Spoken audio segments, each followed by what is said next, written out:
तरह की रैली है जो हमारे नौजवानों में आजकल ये जोश है और खुश है। ये आज तो हम तकरीबन पहली बार देख रहे हैं, जो ख़ास तौर हमारा कश्मीर है तो बहुत अच्छे तरीके से और पहली बार ऐसी रैली हो रही है, तो ज़्यादा तौर हमारे बच्चों में इस चीज़ की शौक़ है और खुशी से रैली में शामिल होते हैं।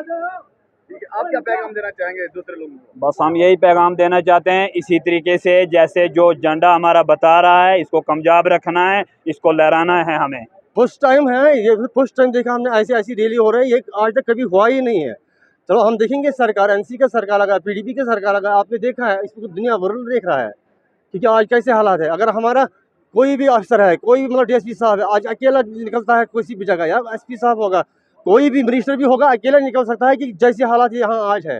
पूरा हमने है यही डेवलपमेंट होनी चाहिए कि हमारे भी यहाँ बहुत सी प्रॉब्लम है। यहाँ टूरिस्ट एरिया है, मैं इसे एलजी को भी आपके जरिए ये मैसेज देना चाह रहा हूँ और मोदी साहब को भी मैसेज में देना चाह रहा हूँ कि हमारा इलाका बहुत पसंद आ, यहाँ कोई फैक्ट्री का वसाइल नहीं है, कोई वसाइल नहीं है, इसलिए मुझे ये टूरिज्म एरिया है, ये गॉड गिफ्ट है। यहाँ हमारा तासरमास है, नागाबैरिन है, और देखो यहाँ कितने कितने टूरिस्ट हट बन चुके हैं और हमारे जवान। ये जो मेरी माटी मेरा देश का है, it's one of the important components that we are commemorating here.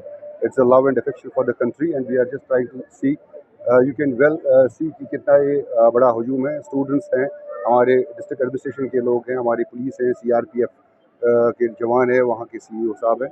So everybody was a part of this mega rally. So it started from this Sathura and it culminated at this Arifal.